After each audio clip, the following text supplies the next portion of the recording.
एक बीवी अपने पति को धोखा दे रही थी। धोखा देते देते वो इस कदर आगे बढ़ जाती है कि उसे पता नहीं चलता कि शादीशुदा जिंदगी वो बर्बाद कर रही है। अपने पति को छोड़कर वो बॉयफ्रेंड के लिए घर तक छोड़ देती है, घर से कुछ पैसे भी ले जाती है, अपनी जो समेटी हुई ज्वेलरी होती है वो ले जाती है। लेकिन उसे नहीं पता था कि जिसके लिए वो अपने पति को छोड़ रही है वो उसे धोखा देगा। पहले तो जो पत्नी है वो अपने पति को धोखा देकर घर छोड़कर भाग जाती है, लेकिन दूसरी ओर जो अपने बॉयफ्रेंड के साथ पहुंचती है तो बॉयफ्रेंड भी कुछ दिनों तक उसके साथ रंगरलिया मनाता है। इसके बाद उसे वापस भेज देता है और वो लड़की यानी शादीशुदा जो महिला होती है वो कहीं किसी और की नहीं रहती। अब उसे लास्ट ऑप्शन नजर आता है तो बैक टू होम यानी अपने पति का घर, अपना पति लौट कर आती भी है। हैरानी करने वाली ये बात मध्य प्रदेश के इंदौर का है। आखिर क्या था पूरा मामला, आइए आपको इस वीडियो में बताते हैं।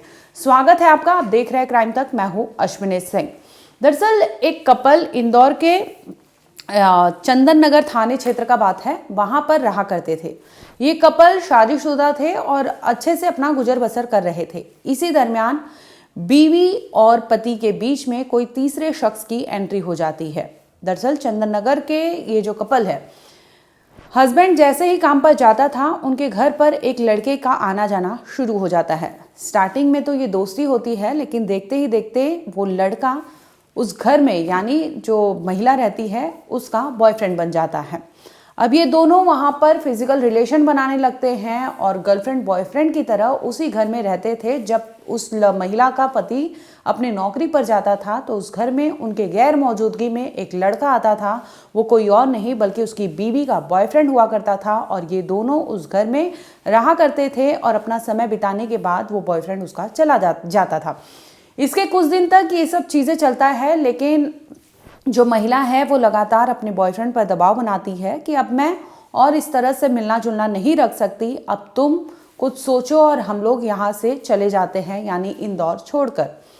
अब पहले तो लड़का मानता नहीं है यानी बॉयफ्रेंड उसका राज़ी नहीं होता, लेकिन कुछ दिन बाद उसे लगता है कि ये मानेगी नहीं तो ये प्रॉपर प्लान बनाता है। प्लान ऐसा होता है कि तुम अपने पति को छोड़ने के लिए कुछ पैसे अपने घर से ले आओ, जो ज्वेलरी है तुम्हारी वो ले आओ और इसके बाद हम कहीं जाकर गुजर बसर करेंगे और देखते हैं कि कैसे क्या कुछ कर सकते हैं। बॉयफ्रेंड को लगता है कि लड़की ये सब चीज़ें नहीं कर पाएगी, लेकिन वो लड़की अपने पति को दगाबाजी करती है, धोखा देती है और इसके बाद अपने ही घर में वो सेंध मारती है। यानी जो कैश रखे रहते 2 लाख रुपए इकट्ठा करती है धीरे धीरे और इसके बाद ही वहाँ पर जो ज्वेलरी होती है उसकी वो इकट्ठा करती है और लेकर एक रोज़ वो अपने इंदौर के चंदन नगर थाने से जो इनका घर पड़ता है वहाँ से निकल जाती है बैग लेकर।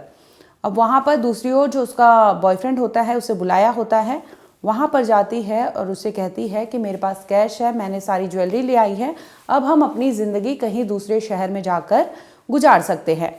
अब लड़के के पास तो ऑप्शन था, लड़की भी थी और इसके साथ ही उसके पास कैश एंड तमाम चीज़ें थी जिससे उसका ज़िंदगी चल सकता था। अब वो उसे लेकर पहुंचता है मध्य प्रदेश के कई इलाकों में। पहले ये लोग पहुंचते हैं पीथमपुर, यहाँ पर एक किराए का मकान लेते हैं और ये लोग बतौर हस्बैंड वाइफ यानी बिना शादी के ही एक दूसरे के साथ वहाँ रहते हैं। कुछ दिन तक रहते हैं। किराया भाड़ा जो है लड़की अपने पास जो 2 लाख रुपए कैश लाई थी वो देकर, खाना पीना तमाम चीज़ें चलती है। इसके बाद वो छोड़ते हैं, ये लोग पहुंचते हैं इंदौर। इंदौर में ही इसका घर था लेकिन इंदौर के दूसरे इलाके में पहुंचती है यानी चंदन नगर से दूर और इसके बाद वो वहाँ रहती है कुछ दिन तक और इसके बाद पहुँचती है सीहोर। यानी कुल मिलाकर 3 जगह ये लोग किराए के मकान पर रहते हैं और ये कपल यानी गर्लफ्रेंड जो शादीशुदा है और इसके साथ ही उसका बॉयफ्रेंड। जब पैसे ख़त्म हो जाता है तो एक रोज़ जो बॉयफ्रेंड है वो अपनी गर्लफ्रेंड से कहता है कि पैसे लाओ, मुझे कुछ खरीदने जाना है। इस पर उसकी गर्लफ्रेंड कहती है कि मेरे पास अब पैसे नहीं हैं, जो बच्चे खुचे ज्वेलरी थे वो भी बेचकर हम सब यूज़ कर चुके हैं, अब हमारे पास कोई ऑप्शन नहीं है। इस पर वो बॉयफ्रेंड कहता है कि फिर तुम यहाँ क्या कर रही हो। उस पर मारपीट होने लगती है, उसे सिगरेट से जलाने लगता है यानी तरह तरह से टॉर्चर करता है। ये एक रोज़ की बात नहीं थी, पिछले कुछ दिनों तक वो लगातार इसी तरह से उसे टॉर्चर करता है और कहता है कि तुम मुझे छोड़कर यहाँ से चली जाओ। और जब वो लड़की नहीं मानती तो वो खुद ही उसे ले जाता है रेलवे स्टेशन पर और इंदौर जाने वाली ट्रेन में बिठा देता है और उससे कहता है कि तुम अब यहाँ वापस आना मत। अब वो पूरे ट्रेन में जब जर्नी करती है तो उसे समझ नहीं आता कि अब वो जाए तो जाए कहाँ, क्योंकि उसने खुद से अपने पति को छोड़ा था, खुद से उस घर को छोड़ा था और तमाम चीज़ें लेकर वो भागी थी।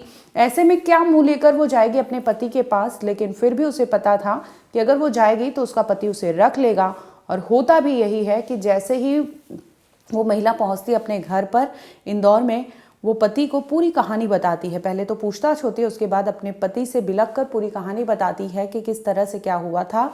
वो कहती है कि मैं बहक गई थी, मुझे बहला फुसला कर ये लड़का जो अपने मेरे घर पर आता था, ये फिजिकल रिलेशन बना चुका था, मैं उसके प्यार में पड़ गई थी और मैं इस कदर अंधी हो गई थी कि मुझे समझ नहीं आया। उसने जो जो बोला मैं वो सब करते गई और इसी चक्कर में उसने घर से कैश और ज्वेलरी लेकर फरार हुई थी।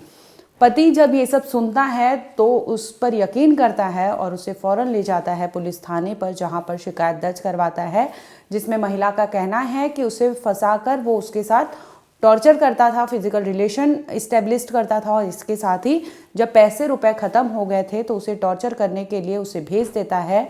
और यहाँ तक कि उसने एविडेंस दिखाया कि मुझे सिगरेट से जलाया गया था, जब मेरे पास पैसे नहीं होते थे, ना बोलती थी किसी भी चीज़ के लिए, तो मुझे वहाँ पर टॉर्चर किया जाता था। अब जैसे ही ये बयान दर्ज किया जाता है, पुलिस मामले की गंभीरता को देखते हुए तफ्तीश करने लगती है, जांच करने लगती है कि आखिर ये है कौन। अभी तक आपको बता दें कि पुलिस में शिकायत दर्ज की जा चुकी है और मामले की गंभीरता को देखते हुए पुलिस तहकीकात कर रही है कि आखिर ये लड़का गया तो गया कहाँ। और इस तरह से उसने शादीशुदा एक महिला को टारगेट किया और टारगेट के साथ वो उसे पूरी प्लानिंग के साथ कैश और तमाम ज्वेलरी ये सब चीज़ें लेकर भागने के लिए मजबूर किया ऐसे में, और फिर वो खुद फरार हो जाता है और इसे कहता है कि तुम अपने घर चली जाओ। ऐसे में दो बातें ध्यान रखने की ज़रूरत है कि अगर आप किसी भी तरह के रिलेशनशिप में हो तो ज़रूरी है कि आप दोनों भी ट्रांसपेरेंसी रखो, बातचीत करो, ताकि इस तरह की चीज़ें ना हो। और कहते हैं ना, लौट कर बुद्धू घर को आया। तो अगर आपके साथ गलत हुआ तो आपको वही घर दिखा, वही पति दिखा जिसने आप पर भरोसा किया और यकीनन वो जो उसका हस्बैंड है वो यकीन करता है और ना सिर्फ उसे समझता है, उसे ले जाता है पुलिस थाने, शिकायत दर्ज करवाता है कि उसकी बीवी के साथ क्या कुछ हुआ था। तो आपके पास लास्ट ऑप्शन वही बचता है जिसके पास आप आई थी। तो ऐसे में इतना बड़ा कदम उठाने से पहले, चाहे लड़का हो, चाहे लड़की हो, चाहे कोई हो, आपको 100 बार सोचना चाहिए कि आपके परिवार पर क्या बीतता है। ज़रूरी इस बात का ध्यान रखना भी है कि आप किस तरह के लोगों से मिलजुल रहे हैं और वो आपके थिंकिंग थॉट्स को कैसे बदल रहे हैं, वो भी ज़रूरी आपको रखना चाहिए कि आप क्या कुछ ग्रैस्प करते हो उन सब चीज़ों में से। तो एहतियातन आपको ये सब चीज़ें, तमाम जो पहलू है उसे ध्यान में रखना चाहिए, क्योंकि हर कोई इतना नसीब वाला नहीं होता, हर कोई इतना दिलदार नहीं होता कि आप किसी गैर मर्द के साथ जाके आते हैं और आपका पति आपको खुशी खुशी उस घर में रख ले। तो ज़रूरी है कि आप इससे सोचे समझे और सीखें।